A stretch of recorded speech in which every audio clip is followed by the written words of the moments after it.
Hello everyone, online class में आप सभी का स्वागत है। आज हम कक्षा 8वीं की सूरबी संस्कृत का षष्ठ पाठ स्वामी विवेकानंद पढ़ने वाले हैं। तो बेटा पेज नंबर 19 में आपका दिया षष्ठ पाठ। तो आइए शुरू करते हैं। षष्ठ पाठ, षष्ठ मीन्स होता है 6, पाठ मीन्स पाठ, पाठ 6। स्वामी विवेकानंद, स्वामी विवेकानंद यानी इस लेसन में हम लोग स्वामी विवेकानंद के बारे में पढ़ने वाले हैं।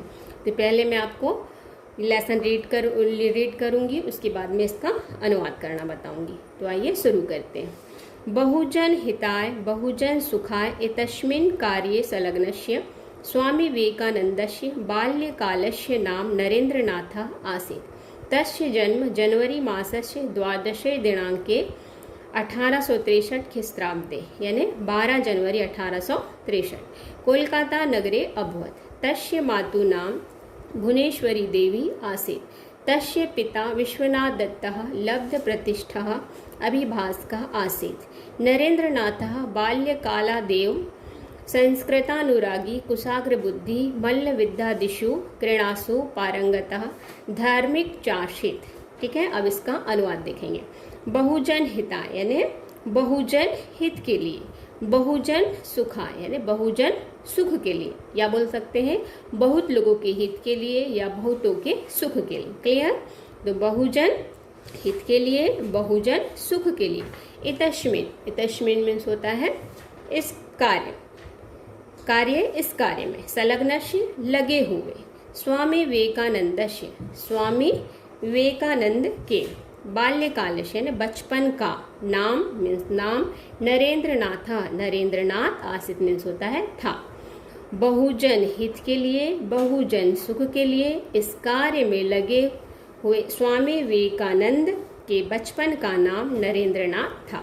तस्य जन्म, उनका जन्म जनवरी मास से जनवरी महीने की 12 दिनांक यानी 12 तारीख को, उनका जन्म 12 जनवरी 1863 ख्रीस्ताब्दे मीन्स होता है ईस्वी में, कोलकाता नगरे, कोलकाता नगर में अभवत मीन्स हुआ।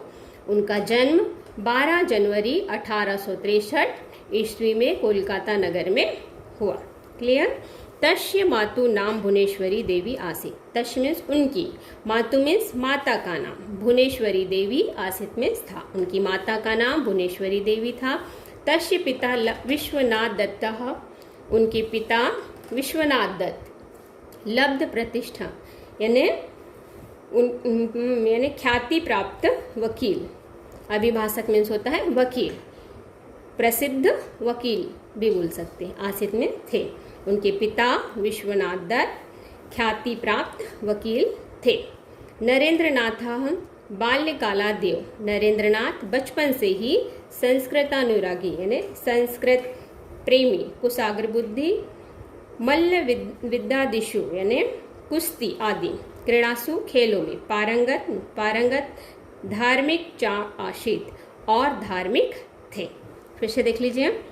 बहुजन हित के लिए, बहुजन सुख के लिए इस कार्य में लगे हुए स्वामी विवेकानंद के बचपन का नाम नरेंद्रनाथ था। उनका जन्म 12 जनवरी 1863 ईस्वी में कोलकाता नगर में हुआ। उनकी माता का नाम भुवनेश्वरी देवी था। उनके पिता विश्वनाथ दत्त ख्याति प्राप्त वकील थे। नरेंद्रनाथ बचपन से ही संस्कृत प्रेमी, कुशाग्र बुद्धि आदि खेलों में पारंगत और धार्मिक थे। क्लियर? ऐसा आपको अनुवाद करना है। आगे देखेंगे। तस्मिन् काले रामकृष्ण परमहंसः अद्वितीय आध्यात्मिक ज्ञान पुंजस्य स्रोतः आसीत्। तस्य प्रभावेण प्रभावितः नरेंद्रनाथः तस्मादेव परिव्राजक दीक्षां प्राप्नोत्। दीक्षानन्तरं सः स्वामी विवेकानन्दः इति नाम्ना प्रसिद्धो अभवत्। ततः सः स्वकीय ज्ञानदीप्त्या सदुपदेशे जनान् अध्यात्मपरायण अकरोत्।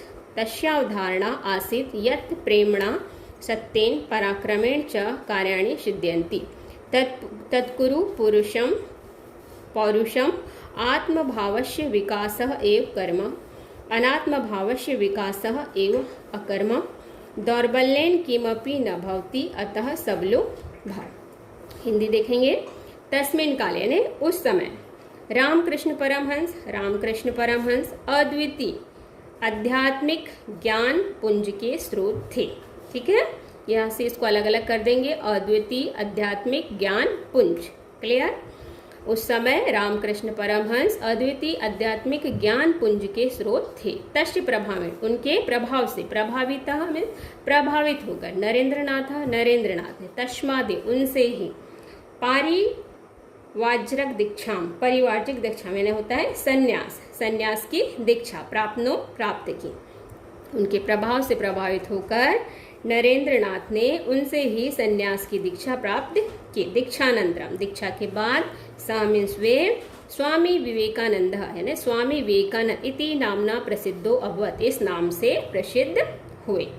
ततः सह, तब उन्होंने स्वकी ज्ञान दीप्त्या, अपने ज्ञान के प्रकाश से, सदुपदेशे यानी उपदेशों से, जनान लोगों को, अध्यात्म परायण करोत यानी अध्यात्म की ओर अभिमुख किया।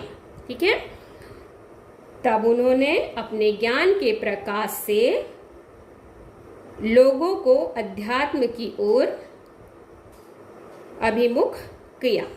तस्य अवधारणा, उनकी अवधारणा थी या उनका मानना था कि यत् प्रेमणा यानी प्रेम, सत्येन सत्य, पराक्रमेण च, और पराक्रम से कार्याणि सिद्ध्यन्ति, कार्य सफल होते हैं। तत्कुरु पौरुषम, इसलिए पुरुषार्थ करो। आत्मभावस्य विकास एव कर्म, आत्मभाव का विकास, एव मीन्स होता है ही, कर्म मीन्स कर्म है, आत्मभाव का विकास ही कर्म है। अनात्म भाव का विकास एव अकर्म, अनात्म भाव का विकास ही अकर्म है। दौर्बल्यन यानी दुर्बलता से, किमपि न भवति, कुछ नहीं मिलता। अतः सबलो भाव, इसलिए सबल बनो। फिर से देखेंगे, उस समय रामकृष्ण परमहंस अद्वितीय आध्यात्मिक ज्ञान पुंज के स्रोत थे। उनके प्रभाव से प्रभावित होकर उनसे ही संन्यास की दीक्षा प्राप्त की। दीक्षा के बाद वे स्वामी विवेकानंद नाम से प्रसिद्ध हुए। तब उन्होंने अपने ज्ञान के प्रकाश और उपदेशों से लोगों को अध्यात्म की ओर अभिमुख किया।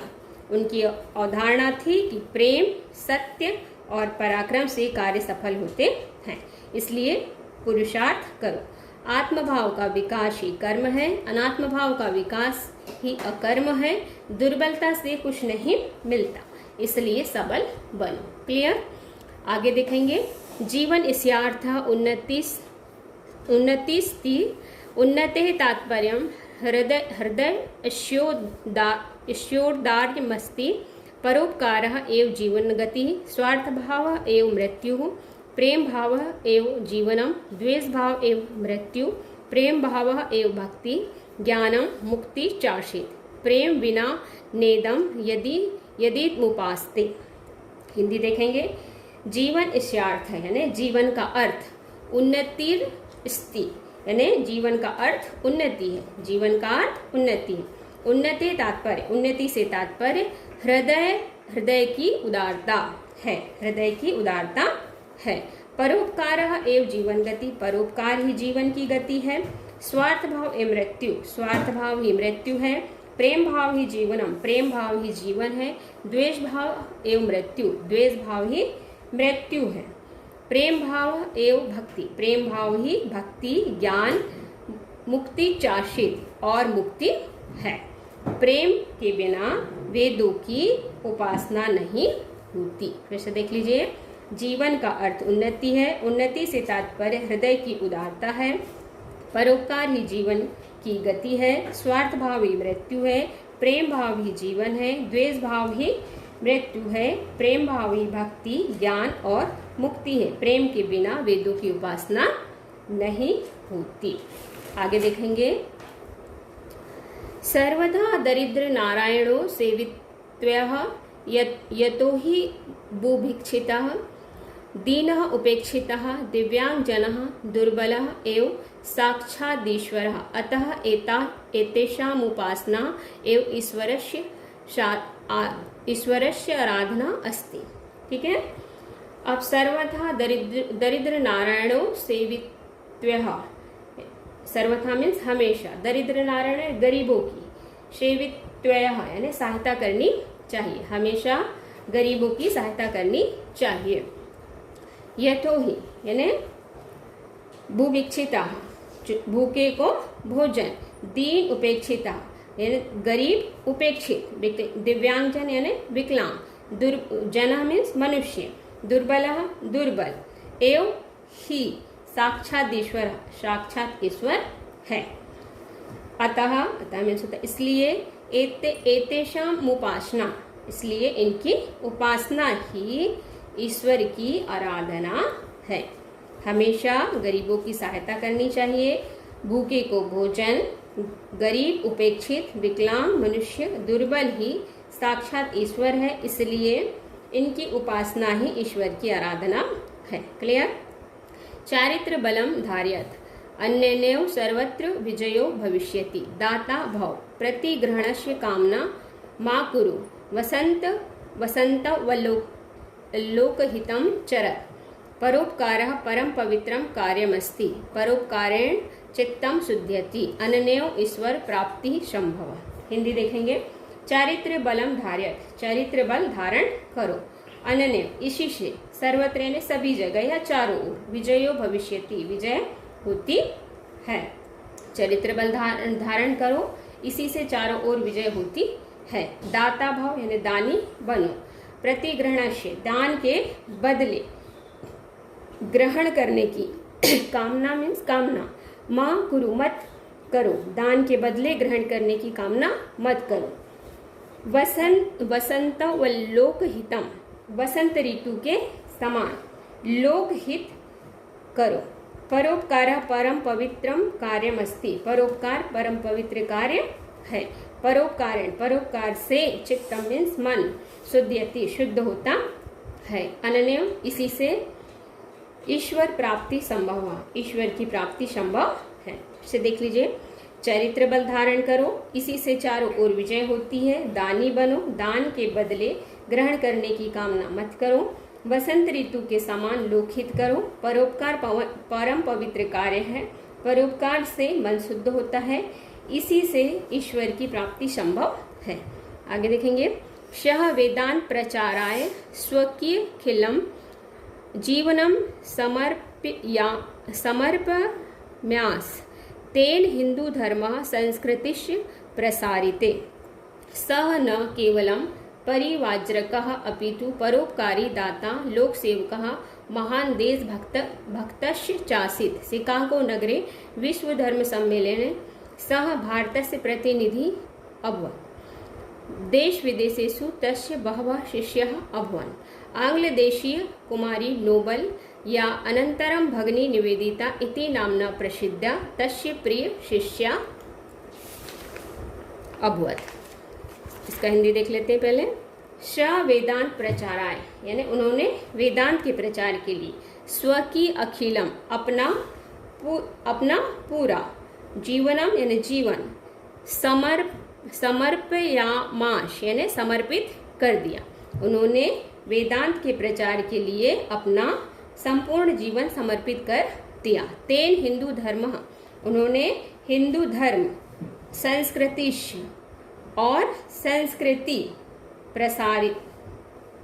प्रसारिते, संस्कृति का प्रसार किया। उन्होंने हिंदू धर्म और संस्कृति का प्रसार किया। स न केवलम परिवार्जिका, वह न केवल सन्यासी थे, अपितु परोपकारी दाता यानी परोपकारी दाता, लोक सेवका मीन्स लोक सेवक, महान देशभक्त चासित और महान देशभक्त थे। वह न केवल सन्यासी अपितु परोपकारी दाता, लोक सेवक और महान देशभक्त थे।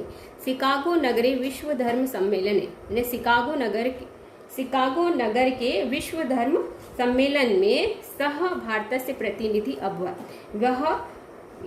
वह भारत के प्रतिनिधि हुए या उन्होंने भारत का प्रतिनिधित्व किया। देश विदेशेषु यानी देश विदेशों में तस्य बहवः शिष्याः अभवन्, उनके बहुत से शिष्य हुए। आंग्ल देशी यानी इंग्लैंड की कुमारी नोबल या अनंतरम या उसके बाद भगिनी निवेदिता यानी बहन निवेदिता इति नाम्ना प्रसिद्धा तस्य प्रिय शिष्या अभवत्। इस नाम से प्रसिद्ध उनकी प्रिय शिष्य हुई। फिर से देख लीजिए इतना, उन्होंने वेदांत के प्रचार के लिए अपना संपूर्ण जीवन समर्पित कर दिया। उन्होंने हिंदू धर्म और संस्कृति का प्रसार किया। वह न केवल सन्यासी थे अपितु परोपकारी, दाता, लोकसेवक और महान देशभक्त थे। शिकागो नगर के विश्व धर्म सम्मेलन में उन्होंने भारत का प्रतिनिधित्व किया। देश विदेशों में उनके बहुत शिष्य हुए। इंग्लैंड की कुमारी नोबल या उसके बाद बहन निवेदिता नाम से प्रसिद्ध उनकी प्रिय शिष्या हुई। सः यूनां कृते विशिष्ट प्रेरकः पथ प्रदर्शक चासीत्। भारतीय स्वतंत्रता संग्रामे अपि तस्य ऊर्जस्वलानि भाषणानि स्वाधीनता सैनिकानां कृते प्रेरणास्पदानि उत्तिष्ठत् जाग्रत् प्राप्य वरान् निबोधत् इत्युपनिषदः ध्येयवाक्यं सह जीवने अधारयत्। हिंदी देखेंगे। उन्होंने वे स यूनाम कृते यानी वे आपके लिए विशिष्ट प्रेरक पथ प्रदर्शक चासीत और पथ प्रदर्शक थे। वे आपके लिए विशिष्ट प्रेरक और पथ प्रदर्शक थे। भारतीय स्वतंत्रता संग्राम में अपि यानी भारतीय स्वतंत्रता संग्राम में भी तस्य उनके ऊर्जस्वलानि ओजस्वी भाषण स्वाधीनता सैनिकानां यानी स्वाधीनता सेनानियों के लिए कृते प्रेरणास्पदानि प्रेरणापद थे। उत्तिष्ठत् जाग्रत प्राप्य वरानि बोधत उठो जागो इस प्रकार संबोधित करते हुए उन्होंने उपनिषद ध्येय वाक्य को जीवन में धारण किया। ठीक है, फिर से देख लीजिए। वे आपके लिए विशिष्ट प्रेरक और पथ प्रदर्शक थे। भारतीय स्वतंत्रता संग्राम में भी उनके ओजस्वी भाषण स्वाधीनता सेनानियों के लिए प्रेरणापद थे। उठो जागो इस प्रकार संबोधित करते हुए उन्होंने उपनिषद ध्येय वाक्य को जीवन में धारण किया। क्लियर, आगे देखेंगे। अहर्निशं ब्रह्म कर्म साधनां साध्यमानः एव जुलाई मासस्य चतुर्थे दिनांके 1902 ख्रीष्टाब्दे 4 जुलाई 1902 सः ब्रह्मलीनो जातः। सः न केवलं भारते अपितु विदेशेषु अपि प्रसिद्धः। तेन भारतस्य प्राचीन गौरवं विदेशेषु स्थापितं। रवीन्द्रनाथ टैगोरः कथयति यत् यदि को अपि भारतीय संस्कृतिं ज्ञातुमिच्छति तर्हि प्रथमः तेन स्वामी विवेकानंद विषये पठितव्यम्। हिंदी देखेंगे। अहर्निशम दिन रात। ब्रह्म कर्म साधना में लीन रहते हुए 4 जुलाई 1902 दिन रात ब्रह्म कर्म साधना में लीन रहते हुए 4 जुलाई 1902 ईस्वी में वह ब्रह्मा में लीन हो गए यानी उनकी मृत्यु हो गई। कब? 4 जुलाई 1902। स न केवलम वह न केवल भारत में अपितु विदेशों में भी प्रसिद्ध हैं। तेन भारत से प्राचीन गौरव उन्होंने भारत के प्राचीन गौरव को विदेशों में भी स्थापित किया। रविंद्रनाथ टैगोर कथयति रविंद्रनाथ टैगोर का कथन है यदि कोई भी भारतीय संस्कृति को ज्ञातुमिच्छति जानना चाहता है तर्हि प्रथम तो उसे पहले स्वामी विवेकानंद विषय पठितव्यम तो उसे पहले स्वामी विवेकानंद के विषय में अध्ययन करना चाहिए। फिर से देख लीजिए। दिन रात ब्रह्म कर्म साधना में लीन रहते हुए 4 जुलाई 1902 ईस्वी में वह ब्रह्मा में विलीन हो गए। वह न केवल भारत में अपितु विदेशों में भी प्रसिद्ध हैं। उन्होंने न केवल भारत के प्राचीन गौरव को विदेशों में स्थापित किया रविंद्रनाथ टैगोर का कथन है कि यदि कोई भी भारतीय संस्कृति को जानना चाहता है तो उसे पहले स्वामी विवेकानंद के विषय में अध्ययन करना चाहिए। क्लियर? तो बेटा आपका ये चैप्टर कंप्लीट हुआ। इसका इस लेसन को आप रीड करेंगे, इसका अनुवाद करेंगे। ठीक है, मिलते हैं हम नेक्स्ट वीडियो में जिसमें देखेंगे हम इसका अभ्यास। Okay, thank you.